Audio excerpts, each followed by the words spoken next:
Hello, कोणी video करू नका. हा कीर्तन युट्यूबवर लाईव्ह चालू आहे, तरी सर्वांनी याची नोंद घ्यावी.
यांचा हा चार चरणाचा अभंग वेळ आहे.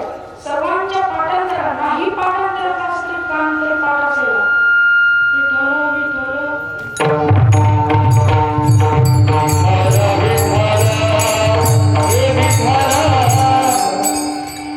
नाही जरी तुमच्या कानपाठ असला आता समजायचं की नाही जरी कानपाठ असलं समजायचं की आजच कीर्तन आलं रे विठ्ठल विठ्ठल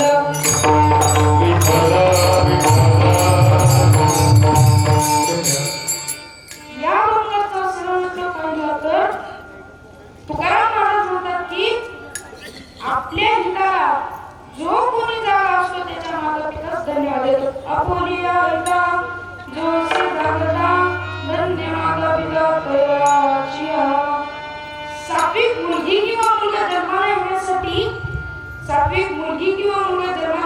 आई वडिलांची पुण्य लागते व कुळही पवित्र असतो. कुळी कन्या पुत्र होती जे सात्विक तयाचा हरिक वाटे देवा.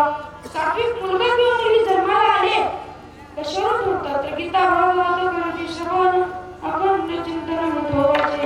आणि शेवटी तुकाराम महाराज म्हणतात गीता ज्ञानेश्वरी हरिपाठ असे करतात अशा लोकांची माझ्यावरती सेवा करावी. म्हणून तुका म्हणे माझं घर त्यांची सेवा तरी माझं देवा पारा विठ्ठला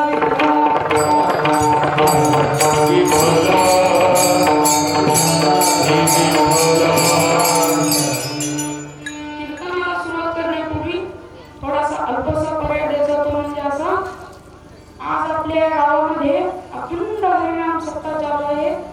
26वे वर्ष आहे. माझी तिसऱ्या दिवसाची कीर्तन सेवा होती तरी काही कारणाने 5व्या दिवशी आली. तरी मी परंपरा समजतो गावकऱ्यांच्या वतीने सेवा घडावी. माता माऊली तुमच्या चरणी मस्तक ठेवतो साष्टांग देतो की कीर्तनाला प्रारंभ करतो.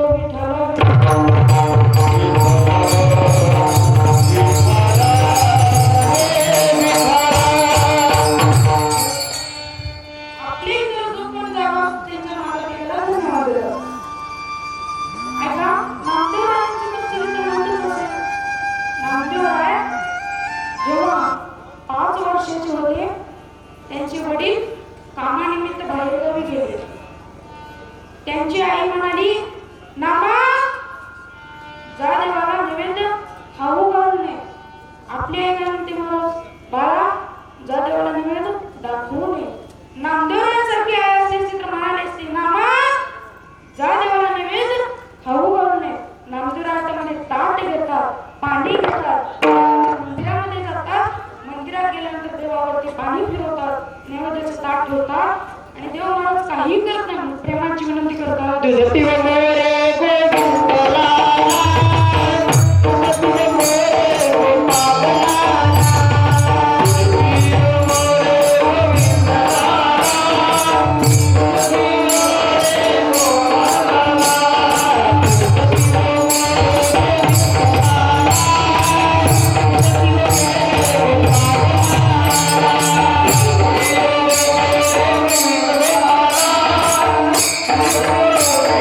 Oh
दूध पिला.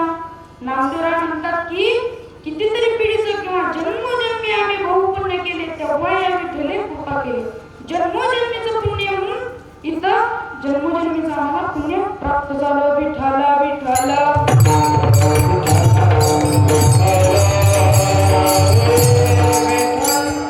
तुकाराम महाराज म्हणतात की जशी आवड बदलते तशी वेळही बदलते आणि जशी वेळ पण बदलते तशी आवड बदलते.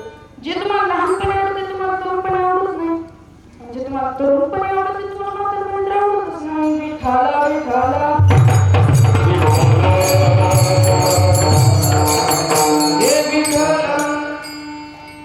ऐका, देवाने इंद्रिय कशा करता दिली आपल्याला? दिलो इंद्रिय हात पाय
नाही. आळंदी पंढरीची वारी करण्याकरता दिले. देवाने हात कशा करता दिले? टाळ वाजवण्याकरता दिले. कशामध्ये? भजनामध्ये टाळ वाजवण्याकरता दिले. देवाने डोळे कशा करता दिले? घरी बसून पिक्चर पाहण्याकरता नाही. देवाने डोळे म्हणजे देवाचं सुंदर असं रूप पाहण्याकरता. आणि देवाने मला तोंड कशा करता दिलं? दुसऱ्याला शिव्या देण्याकरता नाही. देवाला तोंड दिलं ते म्हणजे देवाचं नामचिंतन करण्याकरता. तुम्ही जर टाळ वाजवण्याला जेवणाला नाही बोलत करा, बोलत मी कीर्तनच बंद करतो. सर्वांनी बोलत चला. टाळ्या वाजवा. विठ्ठला विठ्ठला.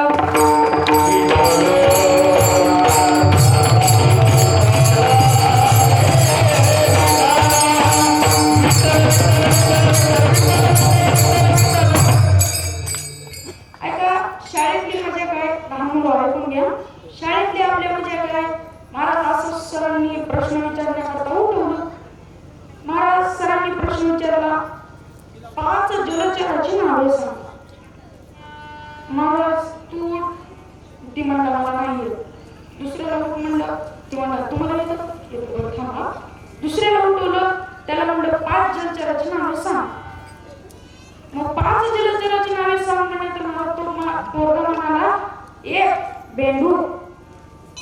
सर म्हणले तर दुसरे 4 सांग. तर मला असं उत्तर दिलं की त्याचा बाप त्याची माय त्याचा भाऊ त्याचा बहीण. विठ्ठला विठ्ठला.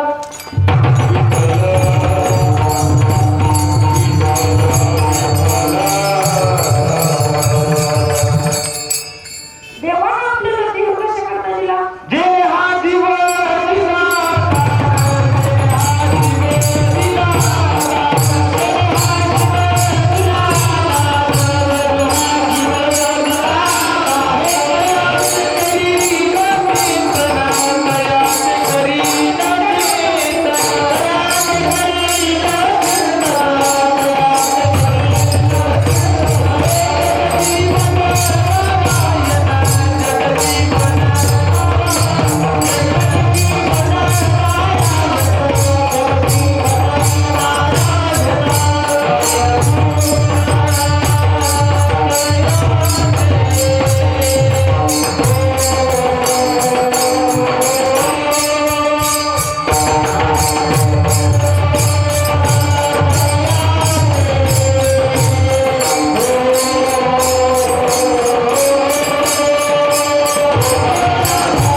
भजन केलेले देव मिळते.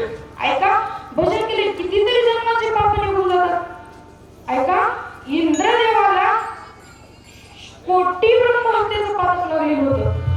ऐकून घ्या सगळं. इंद्रदेवाला कोटी ब्रह्महत्येचं पातक लागलं होतं. इंद्रदेव ब्रह्मदेवाकडे गेले. ब्रह्मदेव म्हणाले की हा लोहदंड घ्या. ज्या कोणी तीर्थामध्ये हा लोहदंड घोडल त्या तीर्थामध्ये देवाचं नामचिंतन करून आंघोळ करून या. महाराज इंद्रदेव निघाले. बघता एक तीर्थ झालं, 2 झाले, 100 झाले, 200 झाले, 300 झाले. शेवटला आपल्या महाराष्ट्रामध्ये आले पंढरपूर या नगरी चंद्रभागेच्या काठी आल्यानंतर 360 नंबरचा शेवटचा तीर्थ होता. महाराज त्यांच्या मनात विचार चालू होता, आता तर शेवटचं तीर्थ आहे, माझे कोटी ब्रह्महत्येचं पातक जाईल का नाही. चिंता पडली महाराज. तर महाराज लोहदंड त्यांनी पाण्यात सोडला. लोहदंड पाण्यात सोडल्यानंतर असं आश्चर्य झालं की तो लोहदंड तरला. महाराज इंद्रदेवाने देवाचं नामचिंतन केलं, आंघोळ केली. महाराज तिने नुसतं देवाचं नामचिंतन केले. नामा संकीर्तन साधन पैसे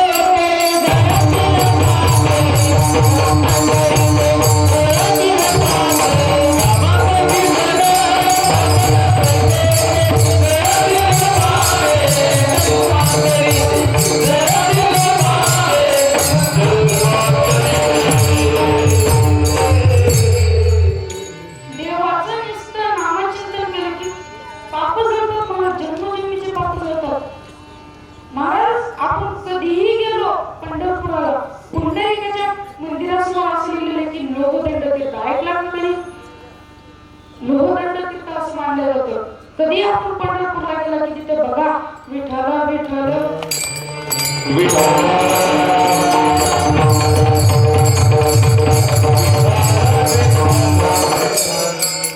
नद्या किती अनमोल आहे.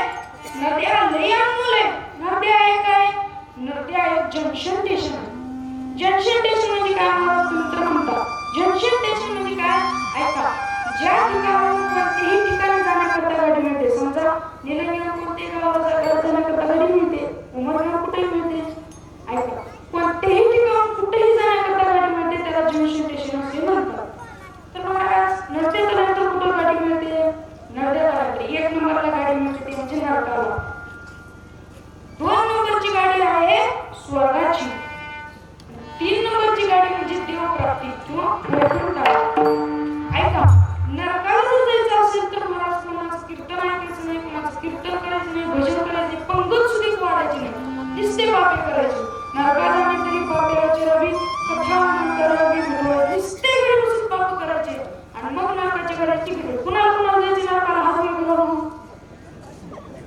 कुणाला लवकर नाही ना. मग दुसरी गाडी कोणची. बोलत चला लवकर. दुसरी गाडी कोणची. स्वर्गाची. स्वर्गाला जायचंय ना. हा, स्वर्गाला जर जायचं असेल तर 100 यज्ञ कर्म करावं लागतं. 100 यज्ञ करण्यासाठी काय लागतं ऐका. पहिली गोष्ट म्हणजे भूमी पवित्र लागते.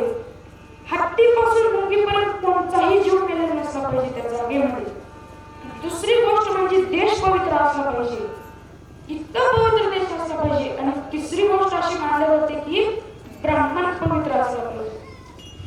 चौथी गोष्ट अशी आहे, चौथी गोष्ट म्हणजे व्यक्ता किंवा माणूस जो आहे यज्ञ करणारा दानशूर असला. त्याला जर जीव मागितला जीव पण दिला पाहिजे. इतकी गोष्ट लागल्यानंतर मग एक यज्ञ होतं का तुम्हाला. करणं तेवढं ही फक्त कोण आज एक चपाती व्हायला वेळ. मग एवढं केल्यानंतर एक यज्ञ होतं. असे 100 यज्ञ कर्म करावं लागते आणि मग स्वर्गाची गाडी मिळते.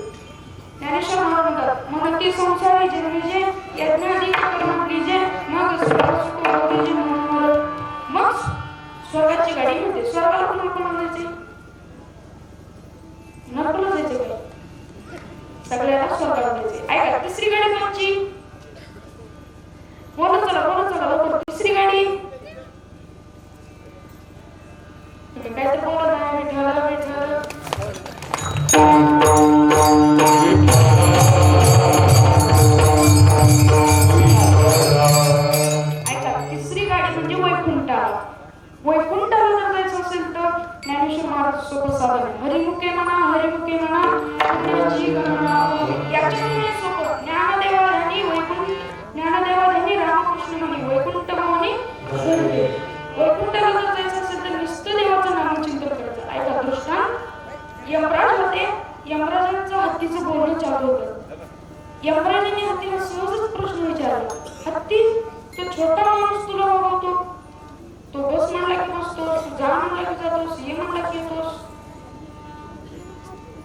छोटा माणूस तू मोठा आहेस, तुला वागवायला म्हणजे काय? ऐका महाराज, हत्ती म्हणला माणूस इतका मोठा आहे, इतका मोठा आहे आणि इतका चतुर आहे आणि इतका हुशार आहे. यमराज नाही, माणूस छोटा आहे. हत्ती म्हणला एकदा रोज तुम्ही मेलेले जीवन आणता, मग एकदा तरी जिवंत जीवन आणता. ऐका, त्यानं यमराजांनी यमदूताला सांगितलं जा असा माणूस आला. तो माणूस मस्त शेतामध्ये झोपलेला होते. बाज माहिती ना, ओरचला केलं होतं. बाज माहिती ना, बाजावर तो माणूस झोपलेला होता. बाजावर झोपलेला असताना यमदूतांनी त्याला उचललं, यम दरबारामध्ये नेलं. यम दरबारामध्ये नेल्यानंतर महाराज बघता बघता पहाट झाली, दिवस उजळला.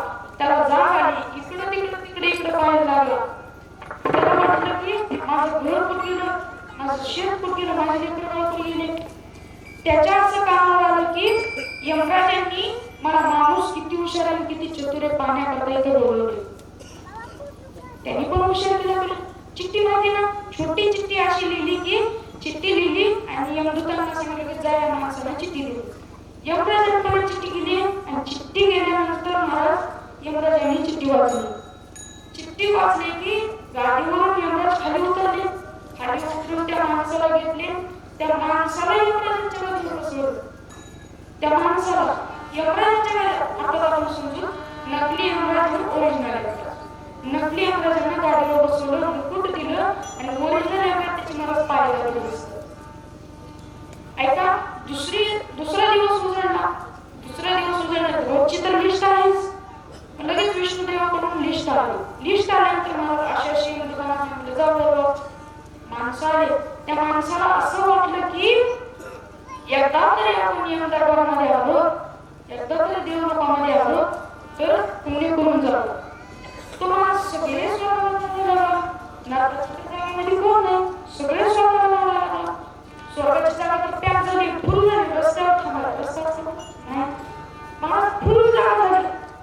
मग विष्णुदेव म्हणाले अरे असं का करायला यमराज, चला तरी पाहून येऊया. विष्णुदेव आले यम दरबारामध्ये. विष्णुदेव यम दरबारामध्ये आल्यानंतर पाहतात तर यमराज त्या माणसाच्या पायाला बसले. यमराजांना बोलवलं, ओ यमराज इकडे या. यमराज आले. महाराज यमराजांनी चिठ्ठी दिली, तुम्हीच तर चिठ्ठी दिली.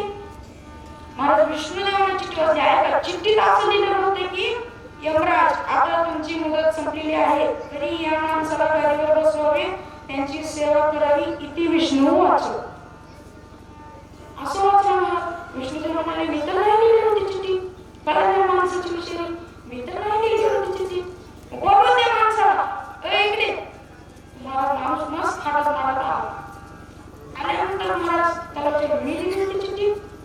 तो माणूस म्हणाला यमराजांनी मला माणूस किती मोठा, किती चतुर, किती हुशार आहे पाहण्याकरता मला बोलवलं होतं. मी तर सगळं हुशारी दाखवली.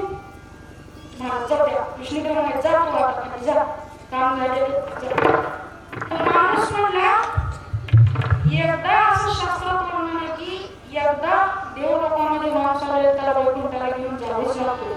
शास्त्रामध्ये वर्णन आहे. विष्णुदेव म्हणले बरं नेतो. माणूस म्हणाला माझ्यासोबत हत्ती घे. विष्णुदेव हत्ती घालतो. तो माणूस त्याच माणसाला हत्तीने बोलवलं, मला हत्तीला घेऊन आणलं होतं. विष्णुदेव म्हणले नाही, हत्तीला नाही नेणार, तुला एकट्याला यायचं असेल चल. मला तो माणूस म्हणाला तुम्ही मागे गजेंद्र नावाच्या हत्तीला मोडून गेलेलं होतं, तर आता या हत्ती घेऊन जायचं. आता शास्त्रातलं वर्णन मोडायचं. बरं जाऊ द्या. निघलं महाराज. विठ्ठल विठ्ठल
शास्त्रामध्ये बुद्धी मानली जाते. ऐका, वंदन भक्ती. वंदन भक्ती कुणा केली? वंदन भक्ती अक्रूर काकाने केली. 5 सेवेने अक्रूर झाला ब्रह्मरूप प्रत्यक्ष स्वरूपाला गोविंदाची वंदन भक्ती अक्रूर काकाने केली. ऐका दृष्टांत. ब्रह्मदेव एकदा काशी नगरीमध्ये फिरण्याकरता गेले. काशी नगरी फिरण्याकरता गेल्यानंतर काशी नगरीमध्ये कबीर महाराजांना असं कळलं की ब्रह्मदेव काशी नगरीमध्ये फिरण्याकरता आले. ब्रह्मदेवांचं गाव, कबीर महाराजांचं गाव कोणतं महाराज? काशी. कबीर महाराजांचं काशी गाव. कबीर महाराजांना असं वाटलं चला ब्रह्मदेवाला भेटून येऊया. कबीर महाराज निघाले, ब्रह्मदेवासमोर आले. ब्रह्मदेवाला नमस्कार. नमस्कार म्हणजे नम्रता. ब्रह्मदेवाला नम्रता केली. मग ब्रह्मदेवांनी कबीर महाराजांना नमस्कार केला नाही. कबीर महाराजांना वाईट वाटत होतं कारण त्यांनी नमस्कार केला नाही. पण कारण महाराज तेवढे ब्रह्मदेव म्हणतात की कबीर महाराज मागा तुम्हाला काय पाहिजे? कबीर महाराज म्हणतात संताला काही नको, आम्ही फक्त जगासाठी मागतो. एकच मागतो की थोडीशी नम्रता असेल तर द्या किंवा पावसाळ्या नम्रता असेल तर द्या. तेव्हा ब्रह्मदेव म्हणतात थांबा मी वरून घेऊन येतो. वर कुठं छतावर गच्चीवर नाही, देवलोकामधून घेऊन येतो. ब्रह्मदेव गेले विष्णुदेवापाशी. विष्णुदेवापाशी गेल्यानंतर ब्रह्मदेव विष्णुदेवाला सांगतात मी असं काशी नगरीमध्ये फिरण्याकरता गेलेलो होतो. फिरण्याकरता गेल्यानंतर कबीर महाराजांचं गाव काशी क्षेत्र. कबीर महाराजांनी नमस्कार केला आणि कबीर महाराजांनी विचारलं नाव काय पाहिजे? कबीर महाराजांनी थोडी नम्रता आहे बघा दे. मग मी घेऊन येतो म्हणजे इथे तुमच्या कशा आलो? विष्णुदेवाला विचारतात ब्रह्मदेव कुठे नम्रता द्यावर? कबीर महाराजांना द्यायची. विष्णुदेव असं वर्णन करतात की नम्रता ही कुठे नसते, तुम्ही काशी नगरीमध्येच नम्रता आहे. काशी नगरीमध्येच जा तुम्ही. आणि ब्रह्मदेव म्हणाले काशी नगरीत तर कुठे नम्रता? त्यावेळेस विष्णुदेव म्हणतात काशी नगरीमध्ये कबीर महाराजांच्या समोरच नम्रता आहे. कबीर महाराजांना नमस्कार करा आणि साष्टांग लोटांगण घाला, मग तुम्हाला नम्रता मिळते. त्यावेळेस ब्रह्मदेव आले काशी नगरीमध्ये आल्यानंतर ब्रह्मदेवांनी कबीर महाराजांना नमस्कार केला. नमस्कार करून लोटांगण घातलं. कबीर महाराज म्हणे नको नको नको मला नको, खूप मी फक्त पावशी मागली होती नम्रता, तुम्ही खूप नम्रता दिली, इतकी नम्रता दिली की सांगूच नका. महाराज विठाला विठाला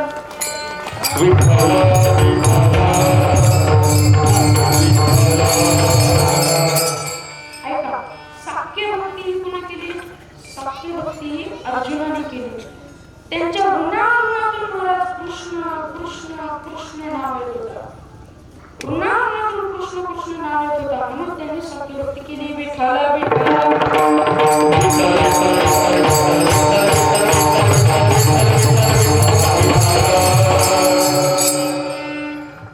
ऐका, एक असंच वेळ होतं. वेळ महाराज दवाखान्यामध्ये गेलं, भिंतीला महाराज कान लावलं. 3 दिवस भिंतीला कान लावून बसलो. त्याला काय वाटत होते की भिंतीला काय आहे? त्याला काय वाटत होते की भिंतीला 3 दिवस झालं कान लावून बसलो. जेवण नाही, पाणी नाही, काही नाही. चला तर जेवण करून 3 दिवस झालं काही भेट नाही गेले. जेवण करून म्हणून गेला. दवाखान्यामध्ये खुर्चीवर डॉक्टर उठला आणि त्याने तिथे जाऊन भिंतीला कान लावलं. मला काय ऐकू येईल? तर मला 3 तास झाले काहीच ऐकू आलं. परत मला ती वेळा जेवण करून नंतर वेळा म्हणतो ए डॉक्टर असं तर बरं असतो तिथं जाऊ इथं कसं काय आणि तू 3 दिवस काय ऐकायला तिला काय ऐकू आलं तुला? मी 3 दिवस ऐकायला तुला 3 तासामध्ये काय ऐकू आलं? विठाला विठाला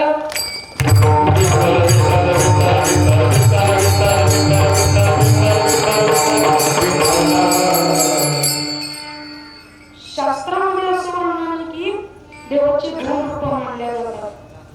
ते म्हणजे आकार आणि दुसरा निराकार. म्हणजे व्यक्त आणि अव्यक्त. दुसरं स्थूल अस्थूल. आपल्या भाषेमध्ये सगुण आणि निर्गुण. सगुण म्हणजे आपल्याला दिसणार, निर्गुण म्हणजे आपल्याला नाही दिसणार. महाराज ऐका, ज्ञानेश्वर महाराज असे म्हणतात की सगुण आपल्याला दिसतो आणि निर्गुण आपल्याला दिसत नाही. तो वेदालाही कळाला नाही, पुराणालाही कळाला नाही, शास्त्रालाही कळाला नाही, तर तुम्हाला मला कसं कळणार आहे? एका गोड भजनामध्ये वेदा नाही नाही कळला, वेदा नाही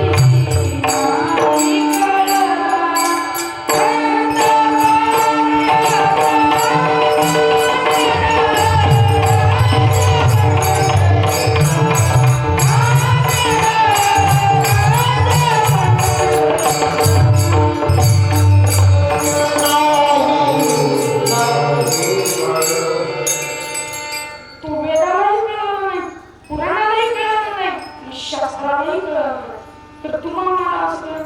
पाणी कसं जेवले पाणी पाणी आहे का? पाणी रे पाणी, तेरा रंग कैसा जिसमें मिलाया हो जैसा. महाराज पाण्याला दुधामध्ये टाकलं, तो दुधाच्या भावाने विकतो. पाण्याला भाजीमध्ये टाकला, तो भाजीचा करून घेतो. आणि पाण्याला चपट्यावर टाकलं, वाणी बनते. महाराज असं म्हणतात की जैसे पिएगा पानी वैसे बनेगा वाणी, जैसा खाएगा अन्न वैसा होएगा मन.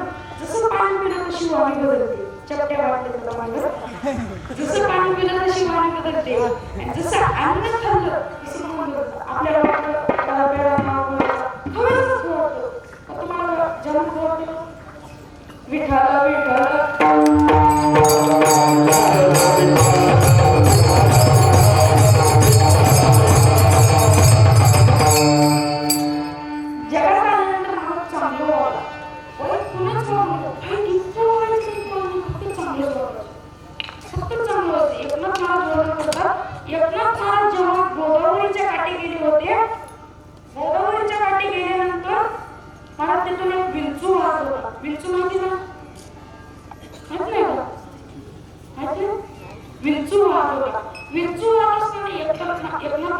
प्रश्न पडला की जावं त्या विंचवाला वाचवावं म्हणून एकनाथ महाराज गेले. नाथ महाराज गेल्यानंतर विंचवाला उचललं. महाराज विंचवाला उचलल्यानंतर महाराज विंचवाला ठणका मारला, विंचू खाली पडला पाण्यात. एकनाथ महाराज डबल त्याला उचलतात, डबल तो ठणका मारतो, डबल विंचू खाली पडतो, डबल एकनाथ महाराज प्रयत्न करतात, डबल तो ठणका मारतो. असा तुमच्यासारखा आमच्यासारखा नाथग्रस्त जातो का? नाथग्रस्त म्हणतो की एकनाथ महाराज तो तुम्हाला विंचू चावतोय तरी तुम्ही त्याला वाचवण्याचा प्रयत्न करता. एकनाथ महाराजांचं वाक्य आहे का? चावणं हा त्याचा धर्म आहे, चावणं हा त्याचा धर्म आहे आणि वाचवणं हा माझा धर्म आहे.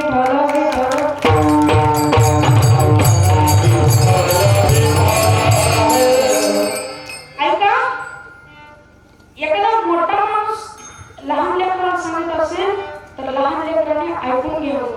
कारण मोठं चांगलं सांगत असेल, एवढं सांगत असल्यावर नाही बघा, चांगलं सांगत असल्यावर ऐकून घ्यावं. कारण जगात आल्यानंतर चांगला मुलगा किंवा चांगली मुलगी जन्माला आले तर त्यांचं कुळही कोणतं लागतं जन्माला येण्यासाठी? तेच तर अभंगाचे दुसरे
त्यांची कुळही पाहावी लागतं. दुसऱ्याचं लग्न पूर्ण करतात. कुळीला नाही आपलं होते सगळी का तयाचा हरिक वाढलेला.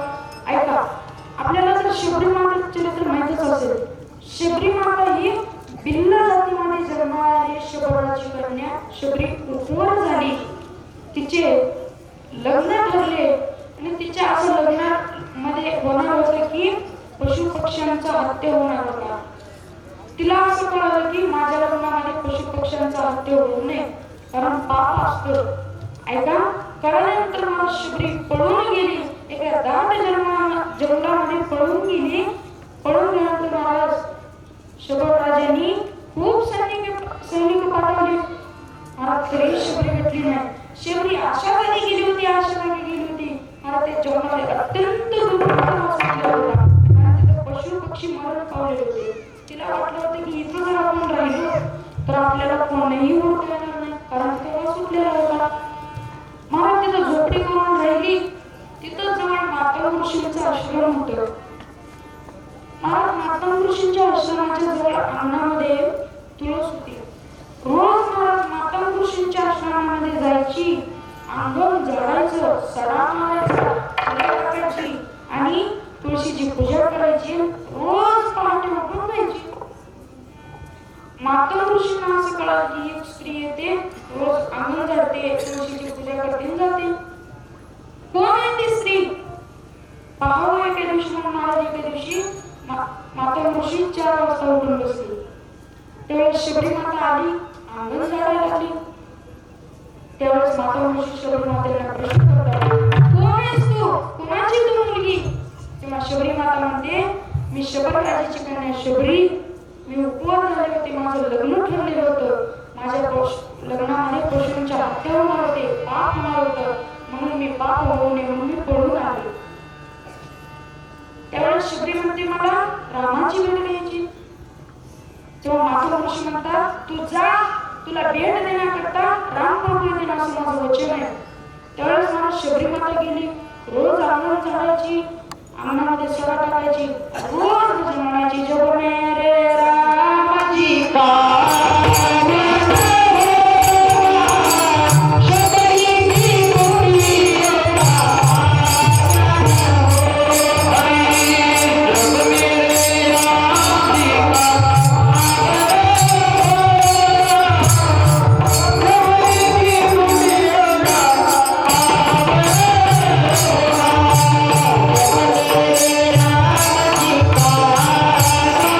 Thank you.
कतरून बघायची.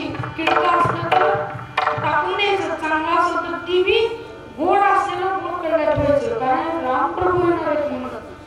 महाराज असंच एके दिवशी रामप्रभू आले भेट देण्याकरता.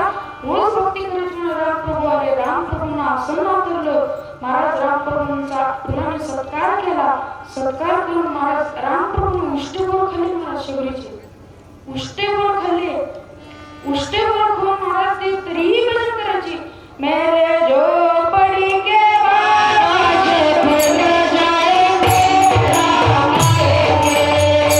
मेरे झोपड़ी के बाजे फूल जाएंगे, राम आएंगे. झोपड़ी के बाजे फूल जाएंगे, राम आएंगे. झोपड़ी के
एकदा गेलेलं घर पुन्हा आणता येईल.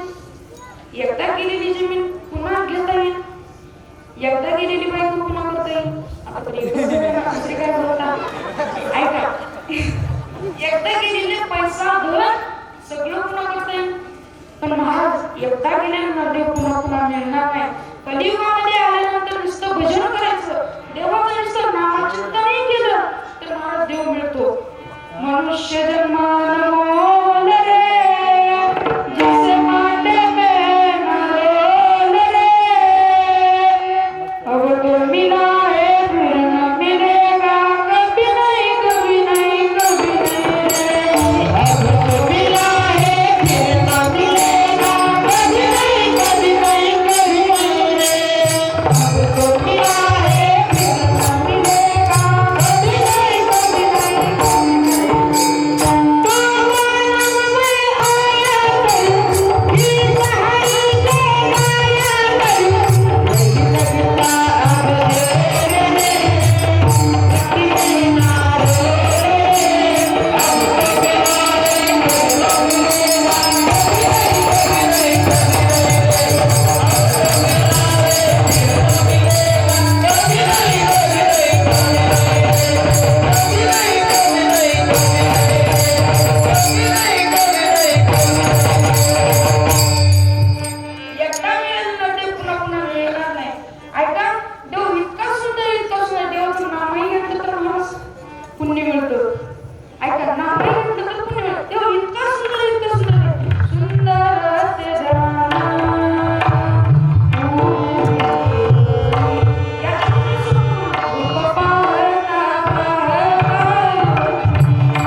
एका वेशीच्या कुळामध्ये जन्मलेली स्त्री इतकी दिसायला सुंदर आहे का महाराज.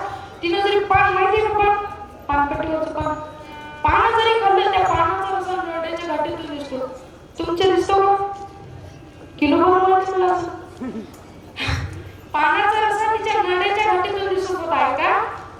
तर महाराज तिच्या असं कानावर आलं की देव इतका सुंदर आहे इतका सुंदर आहे इतका सुंदर आहे इतका सुंदर आहे. तिच्या तरी किती पटीनं सुंदर आहे असं महाराज तेव्हा किती देव सुंदर आहे पाहण्याकरता पंढरपुरामध्ये आले. पंढरपुरामध्ये आल्यानंतर महाराज दर्शन बारी झाली. दर्शन बारीतून पांडुरंगाच्या समोर गेले. पांडुरंगाच्या समोर गेल्यानंतर महाराज तिने देवाला पाहिलं. तिच्या तरी किती पटीने लई सुंदर दिसत होतं मला इतका सुंदर. तिनं कशा करता पाहण्याकरता देव किती अनमोल आहे. इतका अनमोल देव होता महाराज. उजव्या हाताचा 1 नंबरचा बोट घेतला आणि डाव्या पायावरती महाराज तिने बोट ठेवला. आपण हसल्यानंतर गालावर जशी गळत पडते ना तशी देवाच्या पायावरती गळत पडली. महाराज कानपात्र देवाला क्षमा मागू लागली. देवा माझ्याकडून चुकी झाली माफ करा मला क्षमा दया करू लागली. महाराज देव म्हणला काही नाही मी माफ केलं असं समज. महाराज ते कानपात्र तरी म्हणत होते देव मला माफ करा. महाराज तिथंच तिने प्राण सोडला. असं म्हणतात की एका वेशीची मुलगी भक्ती करून धन्य झाली.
जैशी फोडिल्या गौरी तैशी दिसी तोंडावरी.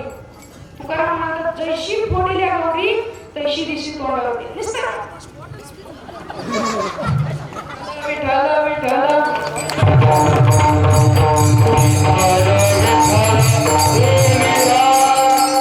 कलियुगामध्ये आल्यानंतर महाराज नामचिंतन करा, देवाचं भजन करा, नामसंकीर्तन करा. अभंगाचे 3रे चरण. गीत भागवत करीते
मानले जातात. पहिलं युग म्हणजे कृतयुग, ते सत्ययुग. पहिलं युग म्हणजे सत्ययुग, दुसरं त्रेतायुग, तिसरं द्वापारयुग आणि चौथं कलियुग. ऐका, सत्ययुगामध्ये लोकांना देव ध्यानाने मिळत होता आणि तेच देव त्रेतामध्ये पूजा अर्चनेने मिळत होता आणि तोच देव द्वापार युगामध्ये यज्ञ केल्याने मिळत होता आणि तोच देव कलियुगामध्ये आहे का महाराज, कलियुगामध्ये नुसतं नामचिंतनही केलं तर देव मिळतो. ऐका, सत्ययुगाची माणसाची जगण्याची आयु 1 लाख ठेवली होती. किती? प्रश्न विचारणार आहे, लक्षात ठेवा. 1 लाख माणसाची आयु ठेवली होती. महाराज त्याच्यातून देवाने 1 शून्य काढलं. किती राहिले? कोण म्हणलं 1000? 10,000. किती राहिले? शाळेत जातात का नाही? 10,000. वा, हुशार आहे बरोबर. 10,000. मग 10,000 आयु महाराज त्रेतायुगामध्ये ठेवली. त्याच्यातून डबल एक देवाने शून्य काढला. किती राहिले? 1000. मग 1000 राहिले महाराज. 1000 ही आयु माणसाची द्वापार युगामध्ये ठेवली. त्याच्यातून डबल एक देवाने शून्य काढला. किती राहिले? 100. 100 ही आयु कलियुगामध्ये माणसाची ठेवली आणि मग त्याच्यातून एक डबल शून्य काढला तर की बाबा देवाला कलियुगामध्ये आल्यानंतर एवढीच प्रार्थना करा की बाबा याच्यातून डबल एक शून्य काढून देतो. शून्य काढल्यानंतर माणूस 10,000 वर्ष राहतात. विठाला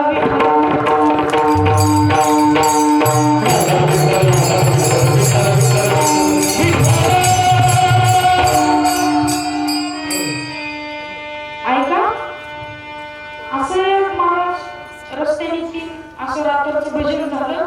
भजन झाल्यानंतर 3-4 वारकरी भजन करून जात होते खेड्यातून. भजन करून जात असताना पुढून एक लिजिम खेळणार लिजिम खेळणार. वा, लिजिम खेळणार. मला लिजिम खेळणार लिजिम खेळणार कळालं? हा, तो शाळा वारकरी शाणे. ऐका, आता लिजिम खेळणाऱ्यांनी वारकऱ्याला वाट सोडायची का वारकऱ्यांनी लिजिम खेळणाऱ्याला वाट सोडायची? असं झालं की वारकऱ्यांनी लिजिम करायला वाट सोडली, वारकरी रस्त्याच्या कडेला आले, लिजिम खेळणाऱ्याला वाट सोडली. असं झालं की लिजिम खेळत खेळत आलं, खड्डा होता, खड्ड्यात पायात आला, त्या वारकऱ्याच्या चांगलं पडला.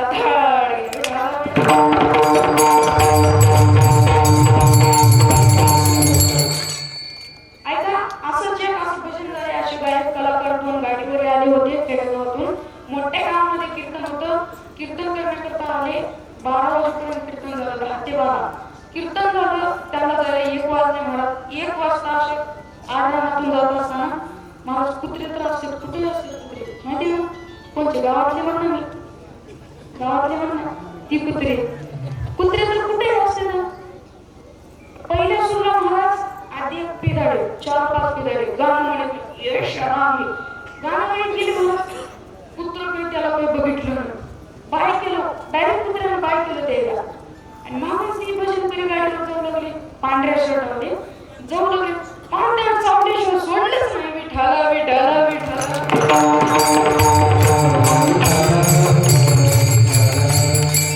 समजलं का दुसऱ्या?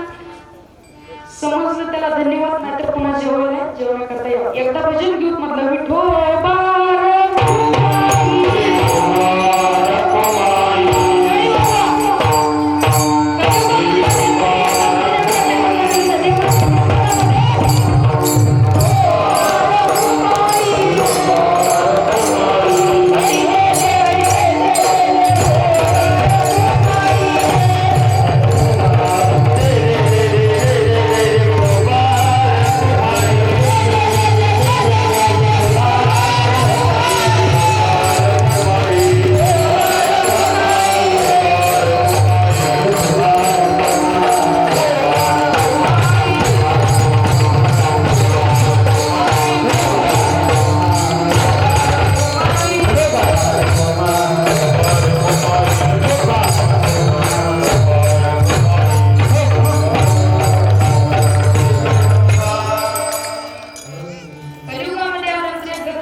म्हणलं का गुरुवार बुधवार येतो बुधवार कोणाची पूजा करतात चला विठ्ठलाचं नाव. विठ्ठल माझा माझा माझा बुधवार झाले तुमचं दत्ता दिगंबराय हो स्वामी दिगंबराय हो. लगेच गुरुवारी दत्ताचं भजन करतात. गुरुवार झाले तुमचं शुक्रवार शुक्रवार पैशावाल्या देवाचं भजन करतात. शुक्रवार झाले तुमचं वार तुम्हाला शनिवारी कोणाचं भजन करतात. हे दुःख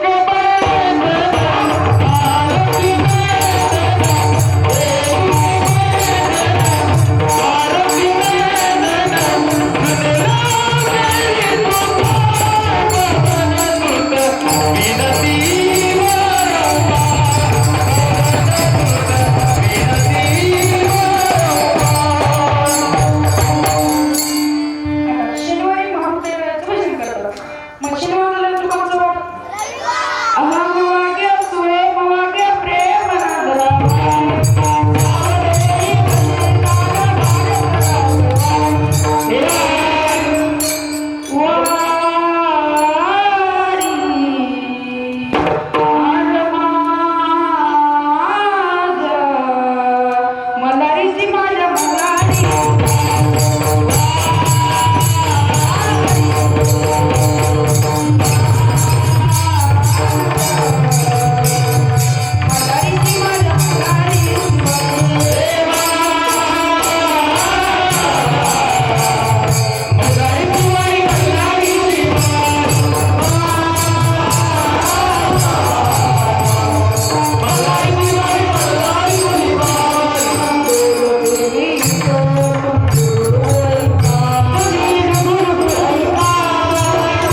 ज्याला बाप नाही त्याला बापाची किंमत विचारा, ज्याला आई नाही त्याला आईची किंमत विचारा. बाप काय असतो? पोराच्या सुखासाठी राब कष्ट करतो शेतामध्ये कुठेही, आणि मला स्वतःच्या दुःखासाठी पोराला सुखात ठेवतो, याला बाप म्हणतात. ऐका, आईच्या वडिलांसोबत लहानाचे मोठे व्हायला लागली मुलं, शाळा शिकली, नोकरी लागली, खूप खूप खूप खूप मोठे बंगले बांधले, आणि मात्र बंगल्यामध्ये बापाला राहून द्यायची लाज वाटायला लागली. कुत्र्याला दारात नाही पलंगावर घेऊन झोपायला देत, पण बापाला नुसतं बोलायची लाज वाटायला लागली. आग लागू दे तुमच्या बंगल्याला, बापाला सोबत ठेवण्याची लाज वाटायली तर ऐका, बाप मात्र आजारी पडला. 2 मुलं आणि 1 मुलगी होती. मुलीचं लहानपणीच लग्न करून टाकलं आणि तो बाप जेवण नाही, पाणी नाही, काही नाही.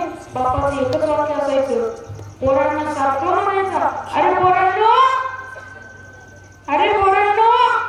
माझ्या लेकीला जीव घालत जा, पाणी पिऊ घालत जा, आणि दिवाळीच्या सणाला बोलवत जा. नाही लाखाची 1.5 लाखाची साडी घेऊन देणं झालं, किमान 200 तरी घेऊन जा. 200ची नाही घेता आली तर 100 रुपये तरी देऊन जा. ऐका, यालाच बाप म्हणतात. ऐका, लग्न झालं आणि मुलगा लहान होता, लहान असतानाच त्याची आई वारली. मुलाला आईचा आधार असाच पाहिजे महाराज. त्या बापानं दुसरं लग्न केलं, मुलाला आधार असावा म्हणून करायचं. महाराज आधार असावा म्हणून दुसरं लग्न केलं. सावत्र आई होती, त्या सावत्राने मुलाला साडीची प्रेस म्हणजे इस्त्री करायला लावली. तो मुलगा म्हणाला, आई मला येत नाही का इस्त्री? ती आई म्हणले, बाळा तुला येते तू कर. तो मुलगा म्हणाला, आज माझा मित्र येणार आहे, मित्राला मराठीची वही द्यायची, उद्या मॅडम मराठीची वही चेक करणार आहे. त्यावेळेस महाराज आई म्हणते, तू करायलास का नाही? मुलगा म्हणतो, बाई करतो. साडीची प्रेस करत असताना मुलगा येतो, मित्रा मराठीची वही दे बरं. तो मुलगा मला साडी तशीच साडीवर ठेवतो तरी, आणि मुलाला मराठीची वही देण्याकरता जातो. मराठीची वही देण्याकरता गेल्यानंतर मराठीची वही दिली, तो मित्र जातो बी. मित्र गेल्यानंतर महाराज साडी जळून राख होते, धूर उठलेला होता, वास येत होता, आईपर्यंत वास गेला. महाराज आई त्या मुलाला रागवते आणि मुलाला पाया पडायला लावते. महाराज त्या मुलाच्या अंगावरती जळालेली इस्त्री ठेवते. किती राग झाले असं. तो मुलगा माझ्या खऱ्या आईला आवडतो, आई कशाला गेलीस तू स्वर्गाला, का गेलीस, मला इथं सावत्राई मला राहू दे ना. किती गोड गीतामध्ये वर्णन केलेलं आहे का. आई रात्री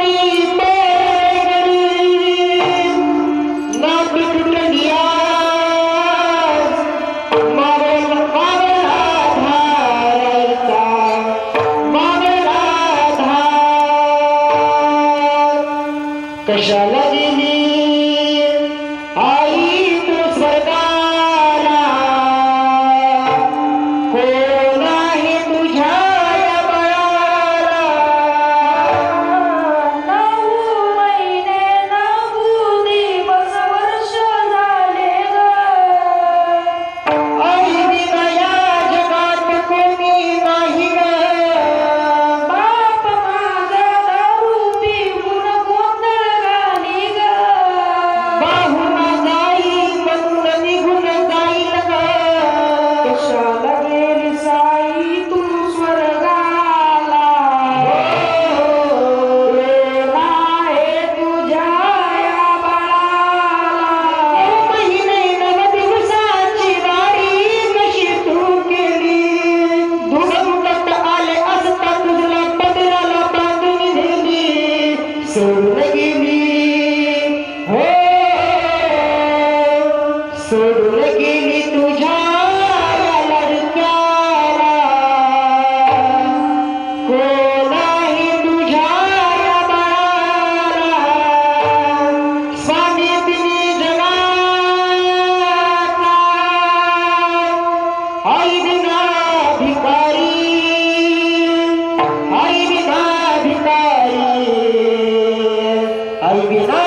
माऊली ज्ञानेश्वर महाराज की जय.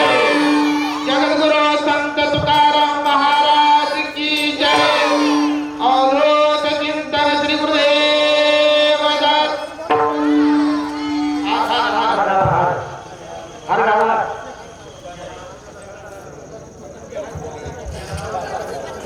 ज्याने या बाल कीर्तनकाराला मार्गदर्शन करण्याचा खरा खारीचा वाटा आहे तो आपले गावचे जावई व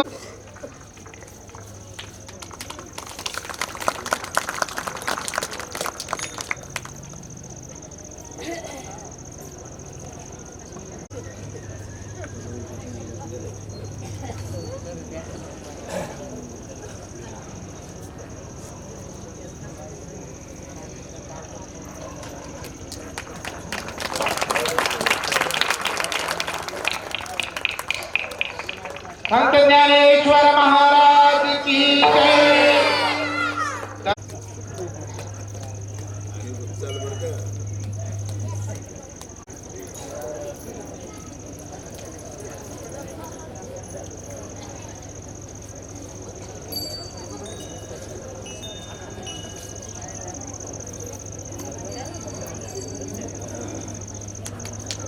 संत ज्ञानेश्वर महाराज की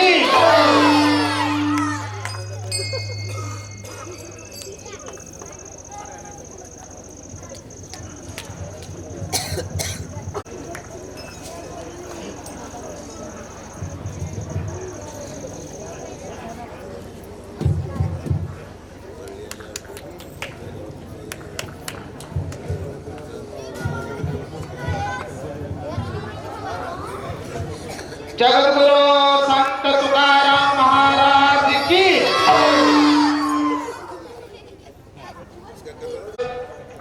खरोखरच आपल्या गावामध्ये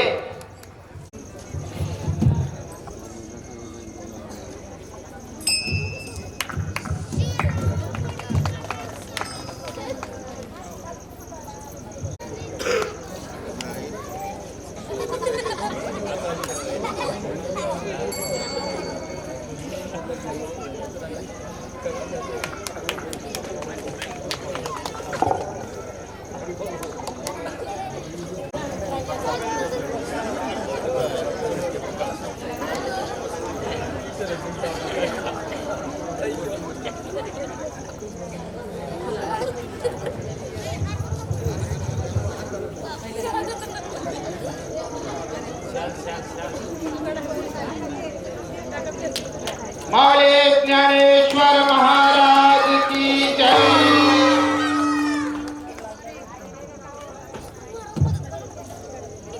खरोखरच अशा लहान बालकांना घडवणारे ज्याने हे संस्था काढलेली आहे वारकरी संप्रदाय